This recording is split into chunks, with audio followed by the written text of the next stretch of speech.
Hello, and welcome back to the Coastal Edge Consulting channel.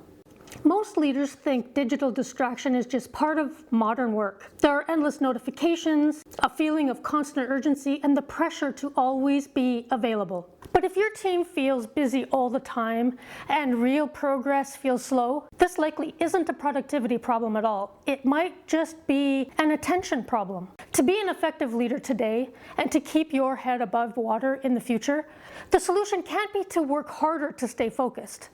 That will only work until you burn yourself out. To be effective, it will require redesigning how attention works inside your organization.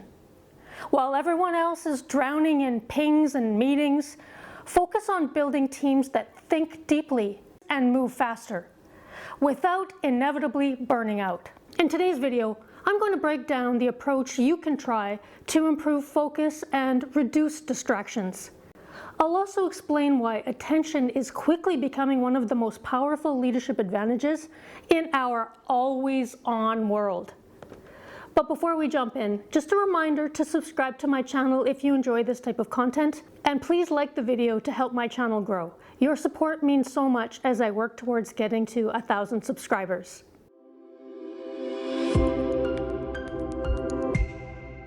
The real enemy is not technology or remote work or even short attention spans, as some people might think. It's more like default urgency.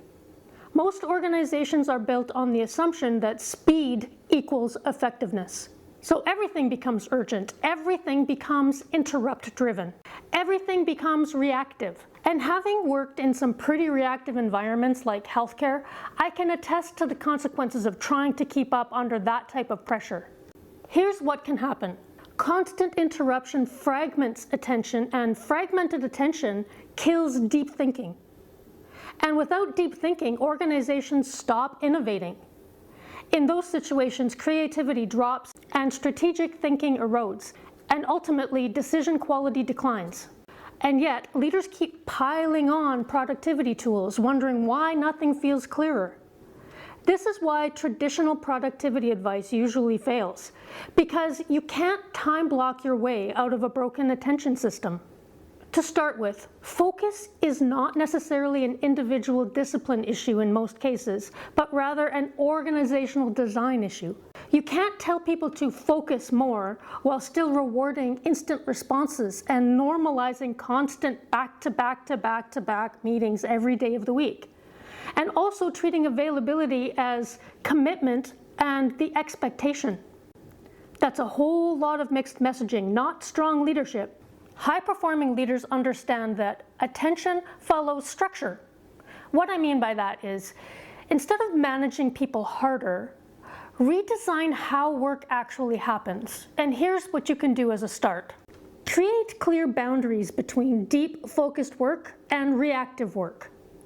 Shared expectations around response times. Is it reasonable to want a reply immediately? Is the response really urgent? Permission to be unreachable when someone needs dedicated thinking or productivity time.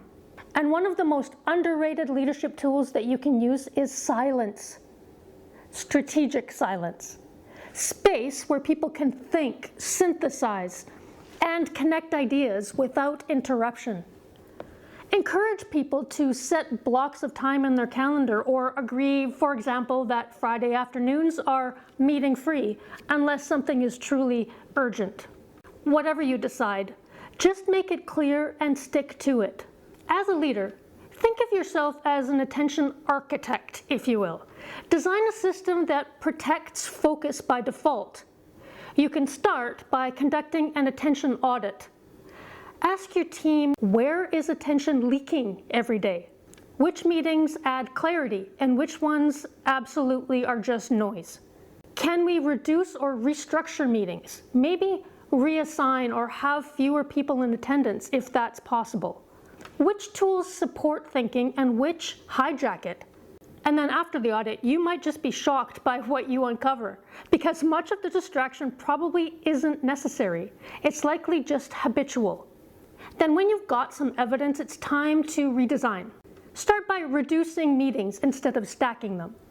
Set clear norms for communication channels, and you can check out my previous video on creating team norms if you need more clarity on how to develop those. Batch reactive work instead of letting it bleed into everything.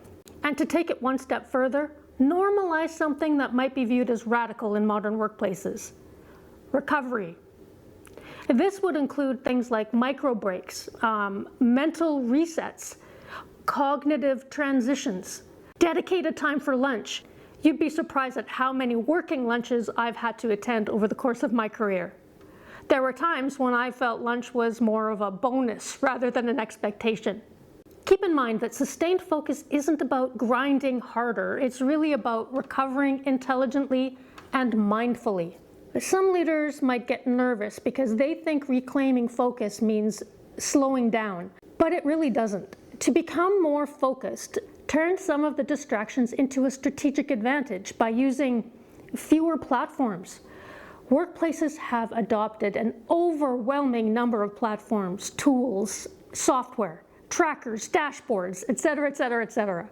Establish clearer purposes for each tool. Is there a way to eliminate, reduce, or combine the usage of some tools? Is their use necessary? Also think about asynchronous communication by default. Communication shouldn't assume that everyone is available at the same time. Try message sharing in a way that lets people read, think, and respond when it fits their schedule, without pressure to reply instantly. In practice, this would look something like clearly written updates instead of constant meetings, fewer quick calls and more documented decisions, thoughtful responses replacing real-time reactions. Keep work moving forward even when people are offline or in different time zones.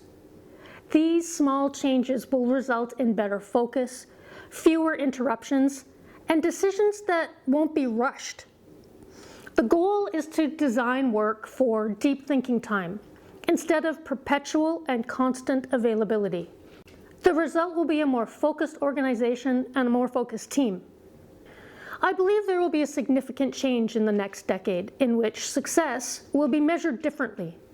Not by hours online or messages sent or meetings attended, but by outcomes produced, depth of thinking, and sustainable performance. Cultures need to be built to value deep work and value focus time, and make sure it's protected instead of penalized. The ability to think clearly in a noisy world will be a gift to your employees and your organization. So in closing, I'll leave you with this final thought. What in your organization is stealing attention, and who has the power to redesign it? Please share in the comments if there are ways that you are helping your teams to stay focused. And if any of today's content resonated, please like the video, subscribe, and share it with a leader who might be struggling with focus right now. And come back for my next video in which I'll be expanding on this topic by providing insights on how to stay focused and productive when local and world events are a continual distraction and seem to be seeping into every aspect of our working environments. Until then, keep on striving. See you in the next video. Bye-bye.